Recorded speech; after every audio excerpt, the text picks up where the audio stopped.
Hey everyone, good afternoon.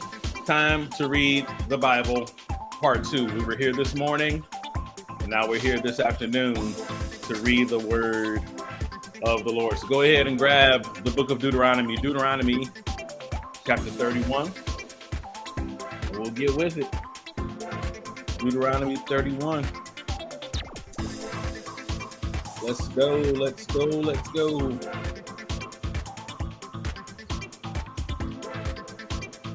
Let's read the word of the Lord. We started off this morning. We got through Deuteronomy chapter 30. And I said, you know what, guys? We need to go ahead and knock this thing on out. We need to knock this thing on out. All righty. So when we come back Monday, we'll be starting in a new book of the Bible.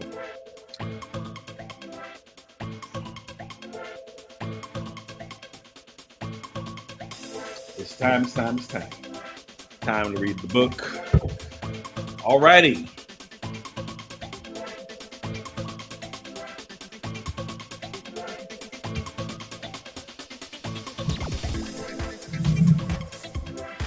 It's Friday, y'all. We made it to the end of the week. What a blessing.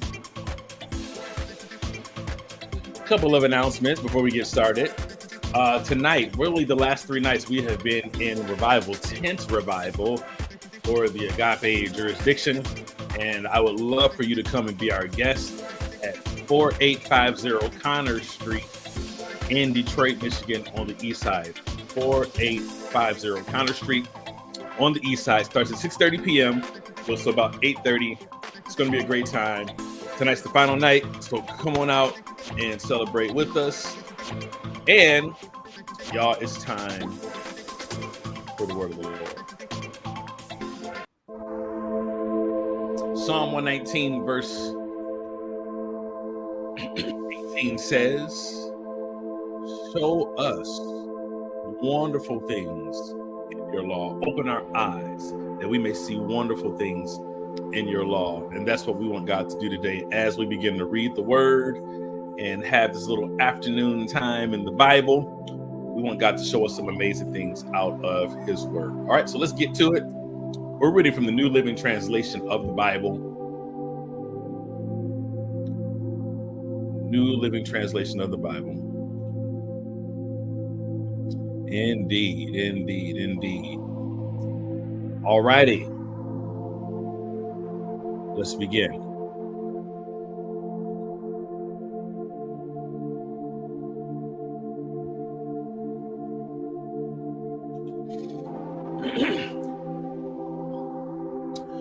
When Moses had finished giving these instructions to all the people of Israel, he said, I am now 120 years old, and I am no longer able to lead you.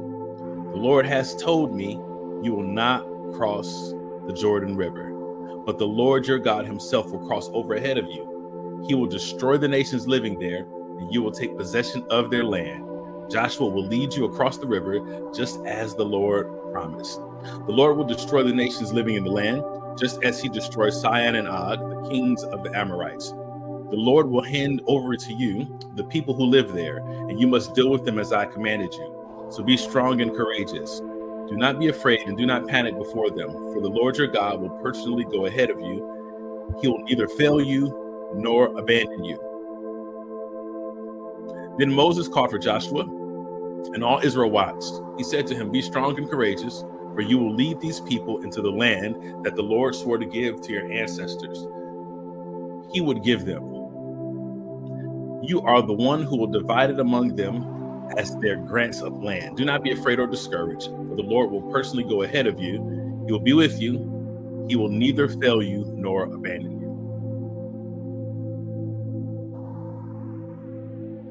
So Moses wrote this entire body of instruction in a book and gave it to the priest who carried the ark of the Lord's covenant and to the elders of Israel. Then Moses gave them this command: at the end of every 7th year, the year of release, during the festival of shelters, you must read this book of instruction to all the people of Israel when they assemble before the Lord your God at the palace he chooses.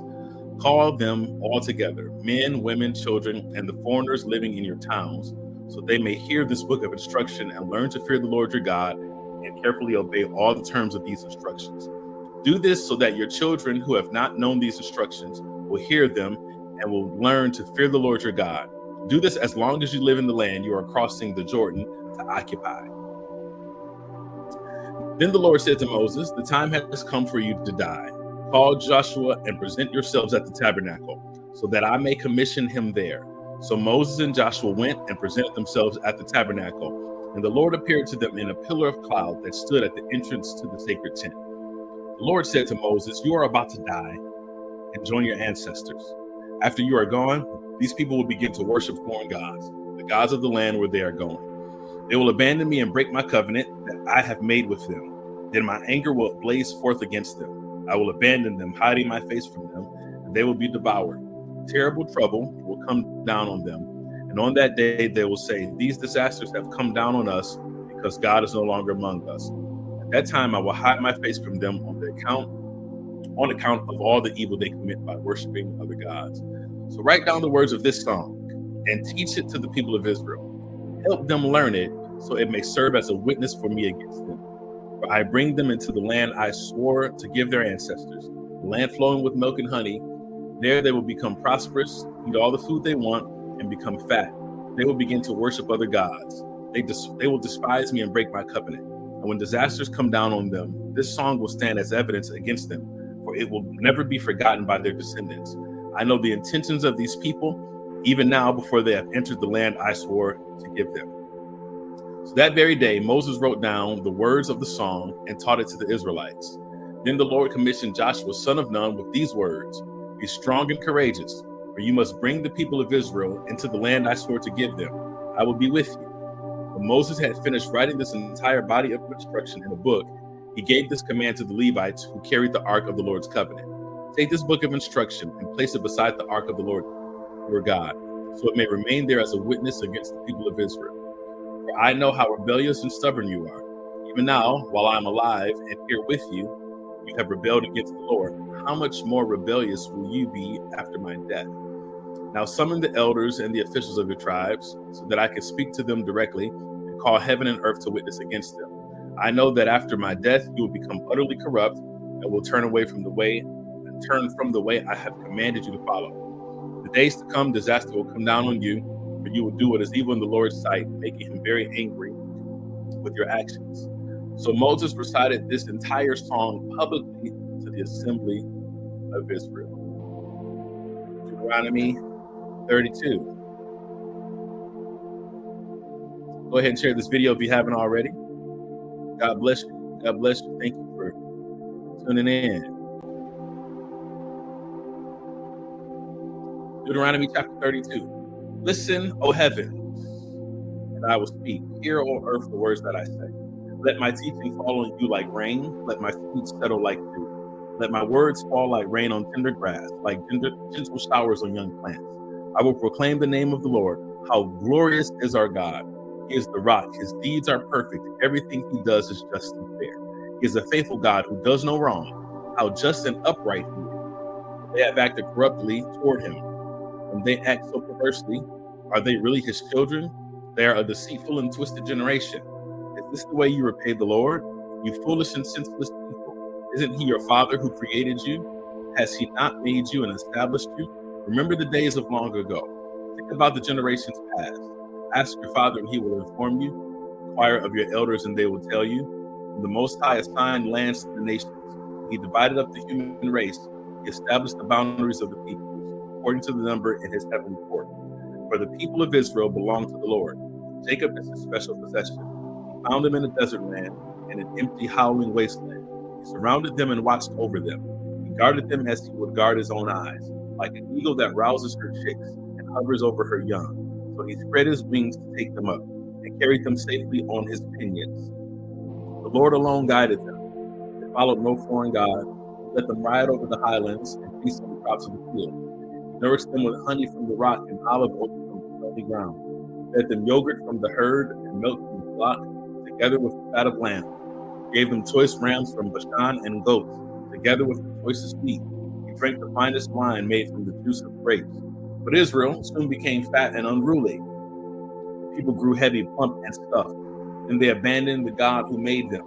They made light of the rock of their salvation. They stirred up his jealousy by worshiping foreign gods. They provoked his fury with detestable deeds. They offered sacrifices to demons, which are not God, the gods they had not known before. The new gods only recently arrived, the gods their ancestors never feared. You neglected the rock who fathered you. You forgot the God who gave you birth. The Lord saw this back, provoked to anger by his own sons and daughters. He said, I will abandon them and see what becomes of them. For they are a twisted generation, children without integrity. They have roused my jealousy by worshiping things that are not God. They have provoked my anger with their useless idols. Now I will rouse their jealousy through people who are not even a people. I will provoke their anger through the foolish Gentiles. For my anger blazes forth like fire, burns to the depths of the grave. It devours the earth and all its crops, and ignites the foundations of the mountains. I will heap disasters upon them and shoot them down with my arrows. I will weaken them with famine, burning, fever, and deadly disease. I will send the fangs of wild beasts and poisonous snakes that glide in the dust. Outside the sword will bring death, and inside terror will strike both young men and young women, both infants and the aged. I will have annihilated them, wiping out even the memory of them. But I feared the taunt of Israel's enemy, who might misunderstand and say, our own power has triumphed. The Lord has done nothing with this. But Israel is a senseless nation. The people are foolish without understanding. Oh, that they were wise and could understand this. Oh, that they might know their fate. How could one person chase 1,000 of them, and two people put 10,000 to flight, unless their rock had sold them, unless the Lord had given them up? But the rock of our enemies is not like our rock, as even they recognize. Their vine grows from the vine of Sodom, from the vineyards of Gomorrah. Their grapes are poisonous, and their clusters are bitter. Their wine is the venom of serpents, the deadly poison of cobras.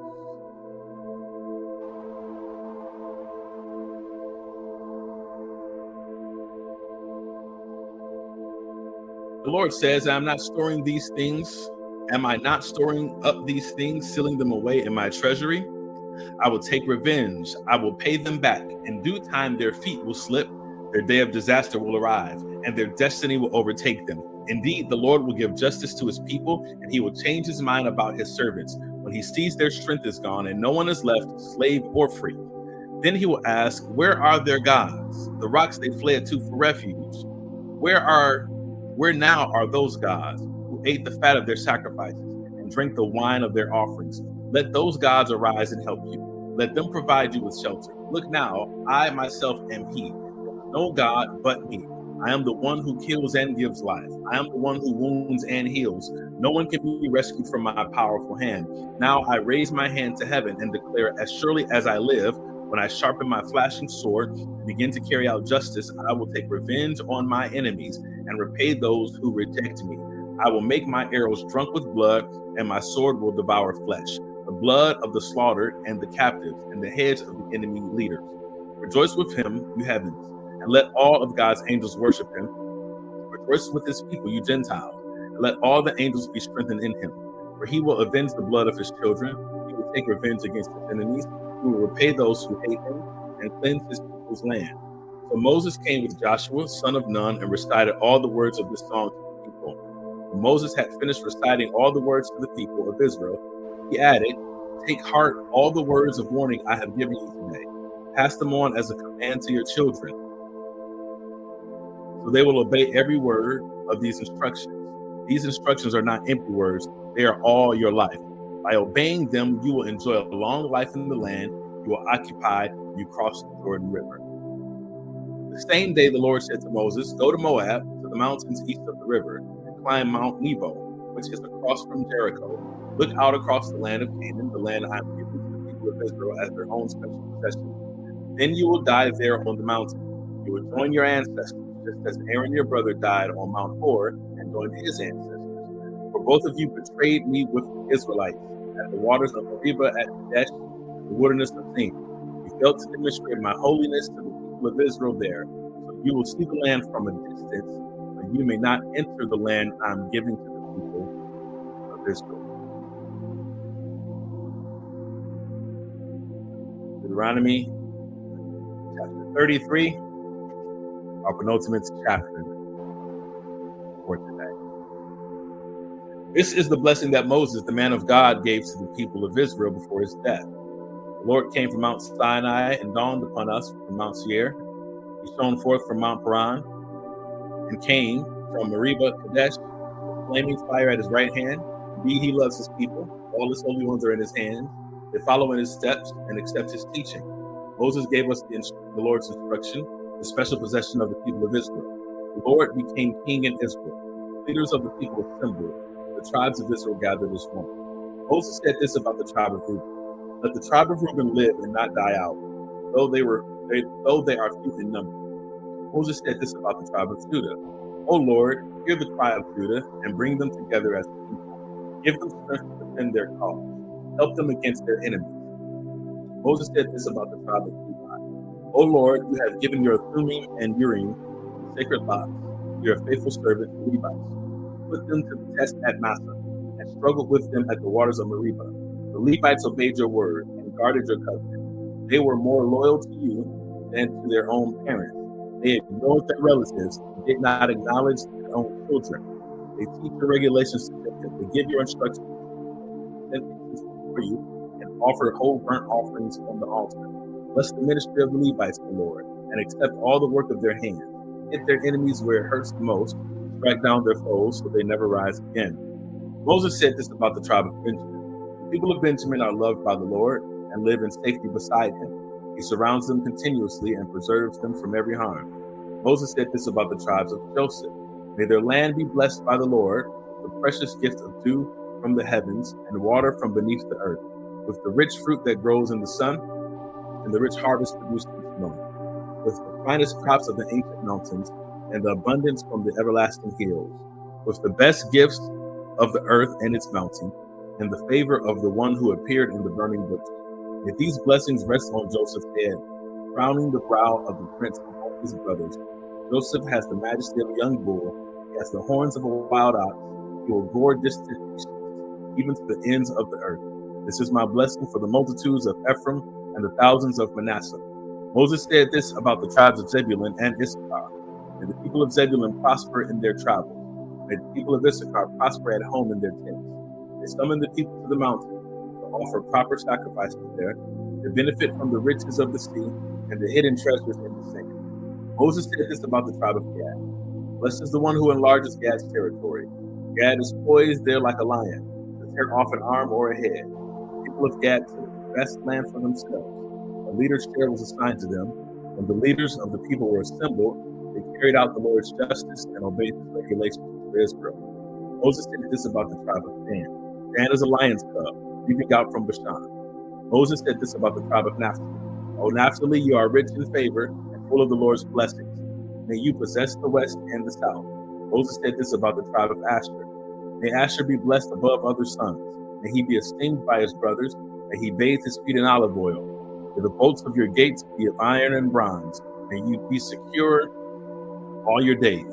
There is no one like the God of Israel. He rides across the heavens to help you, across the skies in majestic splendor. The eternal God is your refuge, and his everlasting arms are under you. He drives out the enemy before you. He cries out, 'Destroy them,' so Israel will live in safety. Prospers Jacob in security, and a land of grain and new wine. The heavens drop down too. How blessed you are, O Israel! Who else is like you, a people saved by the Lord? He is your protecting shield and your triumphant sword. Your enemies will cringe before you. You will stomp their backs. Now, our final chapter for this part 2 reading, Deuteronomy chapter 34. Then Moses went up to Mount Nebo from the plains of Moab and climbed Pisgah Peak, which is across from Jericho, and the Lord showed him the whole land, from Gilead as far as Dan, all the land of Naphtali, the land of Ephraim and Manasseh, all the land of Judah, extending to the Mediterranean Sea, the Negev, the Jordan Valley with Jericho, the city of palms as far as Zoar. Then the Lord said to Moses, "This is the land I promised on oath to Abraham, Isaac, and Jacob, when I said I will give it to your descendants. I have now allowed you to see it with your own eyes, but you will not enter the land." So Moses, the servant of the Lord, died there in the land of Moab, just as the Lord had said. The Lord buried him in the valley near Beth Peor in Moab, but to this day no one knows the exact place. Wow. Moses was 120 years old when he died, yet his eyesight was clear, and he was as strong as ever. The people of Israel mourned for Moses on the plains of Moab for 30 days, until the customary period of mourning was over. Now Joshua, son of Nun, was full of the spirit of wisdom, for Moses had laid his hands on him. So the people of Israel obeyed him, doing just as the Lord had commanded Moses. There has never been another prophet in Israel like Moses, whom the Lord knew face to face. The Lord sent him to perform all the miraculous signs and wonders in the land of Egypt against Pharaoh and all his servants and his entire land. With mighty power, Moses performed terrifying acts in the sight of all of Israel. And my friends, we have completed the book of Deuteronomy. We have finished the first 5 books of Moses. We have completed the Pentateuch, the Torah, and that is deserving of an applause. Y'all, thank you so much for coming out for a part 2 today to read the word of the Lord. We will see you on Monday, 7:30 a.m., and we're going to read starting in the book of Joshua. What a time. What a time. Thank you all for tuning in once again, and we'll see you on Monday. Peace and blessings to you.